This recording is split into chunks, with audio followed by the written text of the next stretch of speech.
Assalamualaikum warahmatullahi wabarakatuh. Kembali lagi bersama saya, Bu Nafi, di sini dalam mata kuliah Kimia Fisika. Nah, materi kali ini kita akan membahas tentang termokimia. Sebelumnya saya akan share screen untuk materi termokimia.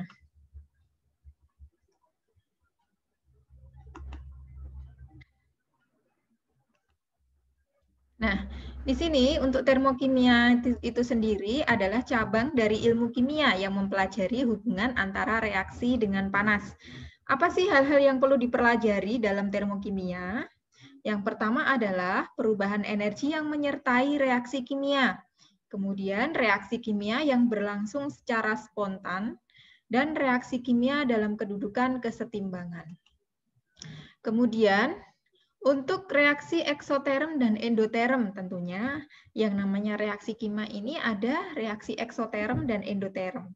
Di mana untuk yang pertama, reaksi eksoterm adalah reaksi yang pada saat berlangsung disertai pelepasan panas atau kalor. Nah, biasanya panas reaksi ditulis dengan tanda positif. Ya, jadi kalau di sini dia terjadi pelepasan panas atau kalor. Contohnya adalah N2 ditambah 3H2 menjadi 2NH3. Nah, ini ada tanda positif plus 26,78 kilokalori. Artinya apa? Dia melepas kalor sebesar 26,78. Nah, sebaliknya yang kedua adalah reaksi endoterm. Ya, adalah reaksi yang pada saat berlangsung dia membutuhkan panas. Nah, panas reaksi biasanya ditulis dengan tanda negatif. Ini kebalikan dari eksoterm. Kalau eksoterm tandanya positif, kalau endoterm tandanya negatif. Nah, ini reaksinya juga sebaliknya. Kalau ini adalah reaksi pembentukan amonia, maka di sini adalah reaksi perureannya. 2NH3 menjadi N2 plus 3H2. Harganya ditulis dengan tanda negatif, yaitu 26,78 kilokalori. Kemudian, perubahan entalpi. Nah, di sini perubahan entalpi di sini merupakan perubahan panas dari reaksi pada suhu dan tekanan yang tetap.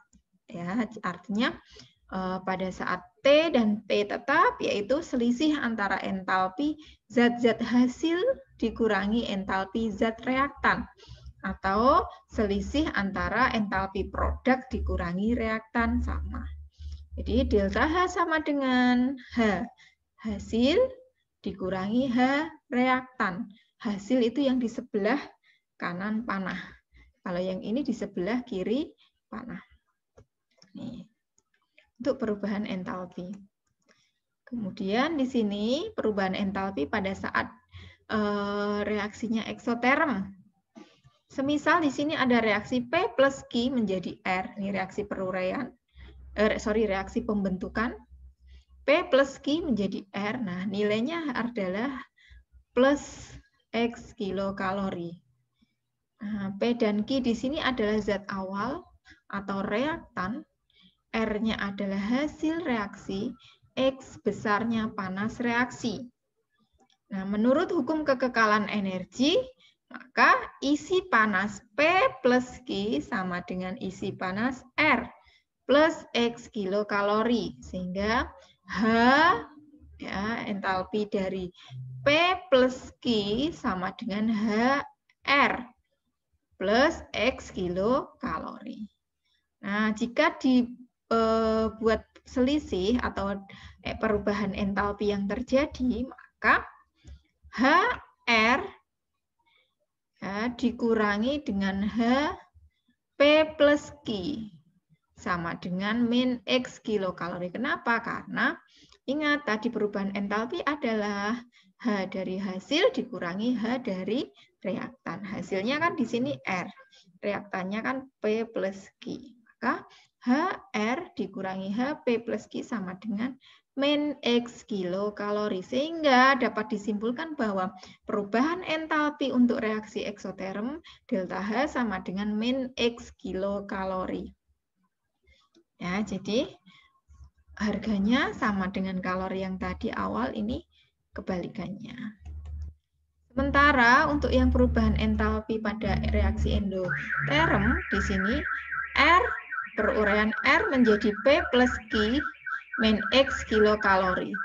Berlaku H P plus Q dikurangi HR, di mana P plus Q ini adalah hasilnya, R-nya adalah reaktannya, sama dengan, karena ini dibalik ruasnya, maka sama dengan plus X kilokalori. Sehingga delta H perubahan entalpi untuk endoterm sama dengan X kilokalori. Kesimpulannya adalah besarnya perubahan entalpi delta H sama dengan besarnya panas reaksi, tetapi dengan tanda yang berlawanan. Ini contohnya, contoh soal.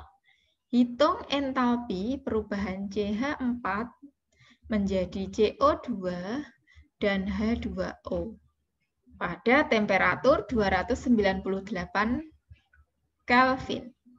Bila diketahui pada temperatur tersebut delta HCH4 sama dengan minus 74,873 kJ mol pangkat min 1, delta HO2 sama dengan 0,00 kJ mol pangkat min 1, delta HCO2 sama dengan minus 393,522 kJ mol pangkat min 1, dan delta H2O sama dengan minus 241,827 kJ mol pangkat min 1.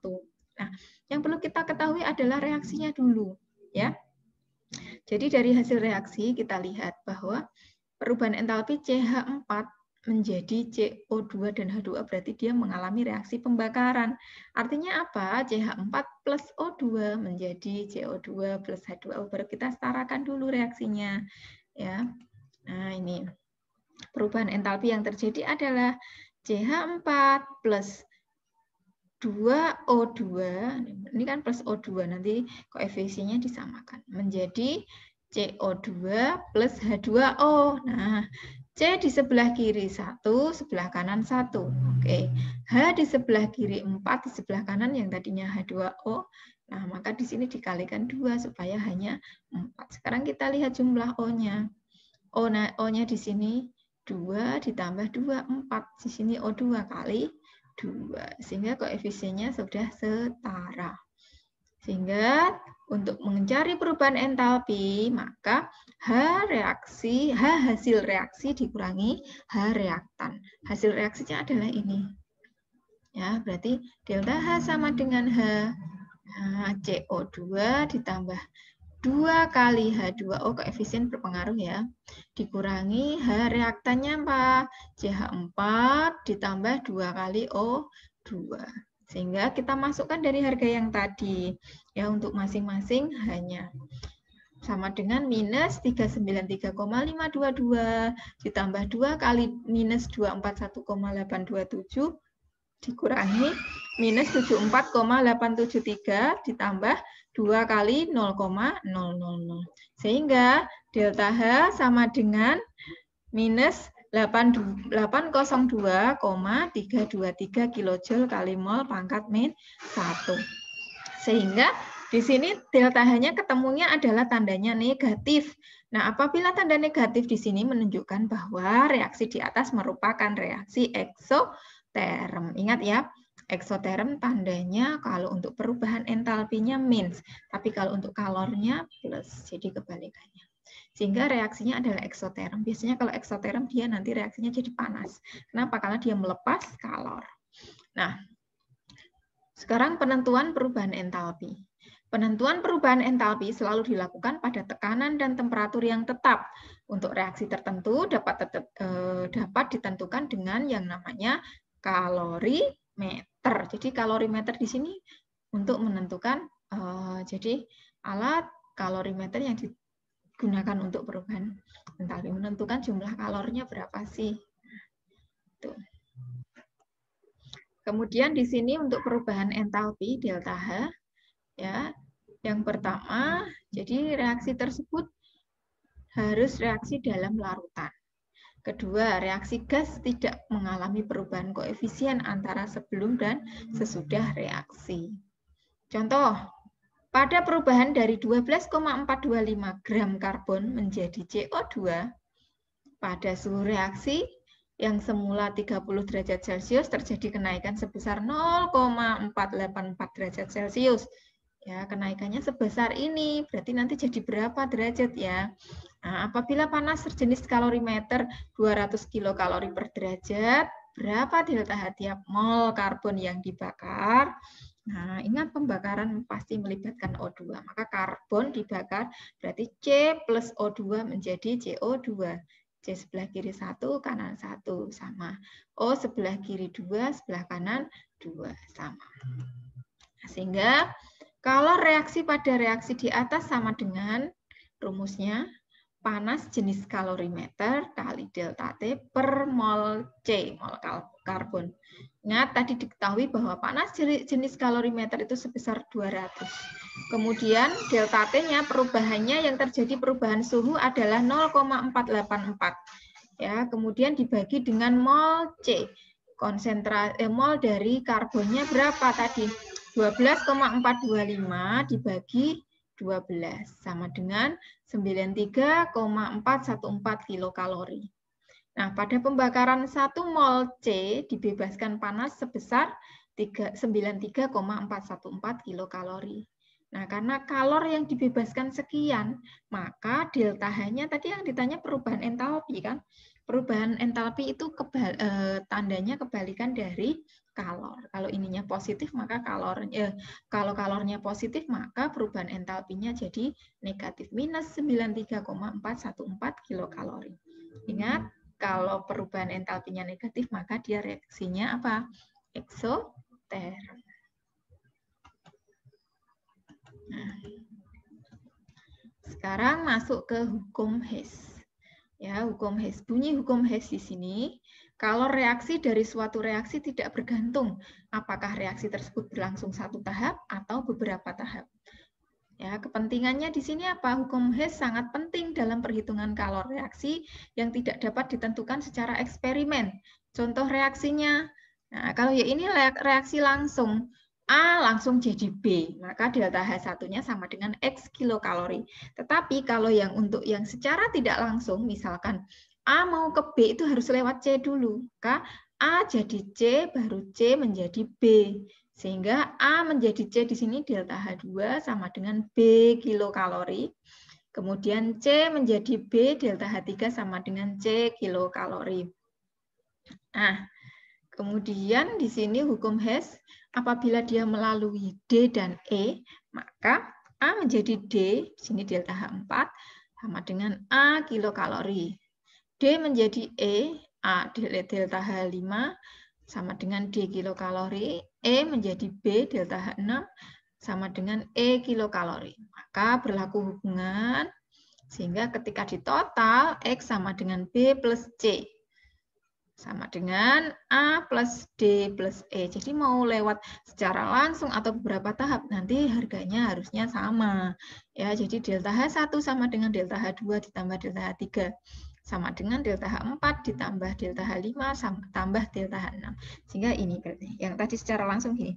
A langsung jadi B. Kalau melewati C berarti A ke C, C ke B. Berarti B plus C sama dengan X. Ya. Kalau melalui D dan E, A ke D, D ke E ke B. Jadi di sini A plus D plus E sama dengan X, sama dengan B plus C. Sama. Ya, ketemunya sama. Contoh di sini, untuk hukum Hess. Contoh soal diketahui 2H2 plus O2 menjadi 2H2O. Delta H-nya sama dengan minus 136 kilokalori. H2 plus O2 menjadi H2O2. Nah, delta H-nya minus 44,8 kilokalori. Hitung delta H untuk reaksi 2H2O2 menjadi 2H2O plus O2. Nah, sehingga kita yang perlu diperhatikan adalah yang ditanyakan. Di sini ruas di kiri 2H2O2. Adakah yang sama di sini? Oh, ternyata ada H2O2, tetapi di sebelah kanan. Berarti nanti yang ini adalah dibalik dan dikalikan dengan 2. Nah, menjadi 2H2O plus O2. Sekarang poinnya adalah H2O. Ada nggak di sini? Oh, ini ada H2O. Sudah ada koefisiennya 2 sama. Posisinya juga sama-sama di kanan. Berarti yang pertama tetap. Sehingga kita bisa menuliskan reaksi yang pertama tetap. 2H2 plus O2 menjadi 2H2O, delta H-nya tetap minus 136 kilokalori. Nah, yang kedua tadi kan dibalik dikali 2. Maka semua dikali 2. Ini dibalik. 2H2O2 menjadi 2H2 plus 2O2.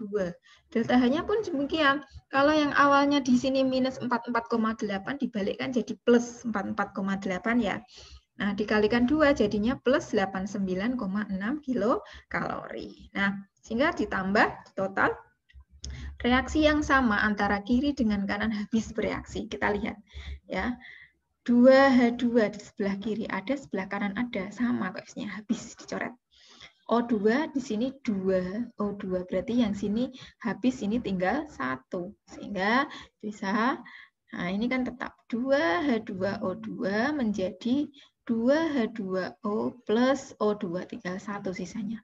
Maka delta H-nya sama dengan total ini. Ketemunya minus 46,4 kilokalori. Ingat, kalau delta H-nya perubahan entalpinya min, maka dia reaksinya eksoterm. Ya, jadi nanti bisa dilihat kembali tadi. Kok bisa eksoterm? Harganya negatif. Nah, ini yang lebih kompleks. Kita perhatikan. Contoh hukum Hess yang kedua. Diketahui C plus O2 menjadi CO2. Delta H-nya minus 94 kilokalori. H2 plus setengah O2 menjadi H2O. Delta H-nya minus 68 kilokalori. 2C plus 3H2 menjadi C2H6. Delta H-nya minus 20 kilokalori. Yang ditanyakan adalah berapa delta H pada reaksi C2H6 plus 7/2O2 menjadi 2CO2 plus 3H2O. Delta H-nya kan X kilokalori, belum diketahui yang dicari. Yang pertama kita lihat yang di ruas ini, yang ditanyakan. Ada C2H6. Oh, ini ada C2H6. Tetapi ini di kiri, ini di kanan. Berarti yang ini harus dibalik. Kemudian CO2. 2CO2, oh ada CO2, tetapi di sini posisinya sama-sama di kanan. Tapi ini ada 2, berarti di sini dikali 2. Ini ada 3H2O. Oh ini ada H2O, tetapi koefisiennya di sini 3. Berarti di sini nanti dikali 3 semua. Ini juga dikali 3. Ya, sehingga yang terjadi adalah ini. Yang pertama tadi kan kali 2 ini. 2C plus 2O2 menjadi 2CO2. Delta H-nya berubah dari minus 94 menjadi minus 188. Kali, karena apa? Dikalikan 2. Kemudian yang kedua dikalikan 3 semua ya tadi. 3H2 plus 3/2O2 menjadi 3H2O. Ya, delta H-nya sama dengan minus 204 kilokalori. Nah, sehingga untuk yang ini dibalik, ya berarti C2H6 menjadi 2C plus 3H2. Ininya yang tadinya min jadi plus. Delta H sama dengan 20 kilokalori. Ditambah, ingat reaksi yang di kiri dan di kanan sama dicoret. 2C di kiri ada, di kanan ada. Habis. Nih, 3H2 habis. Nah, tinggal O-nya. Nah, O-nya di sini kan 2 sama 3/2. Nah, berarti sama-sama yang ini dikalikan 2, ya, dikalikan atas 2, bawah 2. Sehingga kali 2, 4. 4 tambah 3, 7. Jadinya 7/2. Benar, ya. Jadi sehingga tinggal C2H6 plus 7/2O2 menjadi 2CO2 plus 3H2O. Delta H-nya total dari ini. Minus 372 kilokalori. Ingat, karena delta H-nya ini harganya minus 372 kilokalori, maka dia reaksinya eksoterm.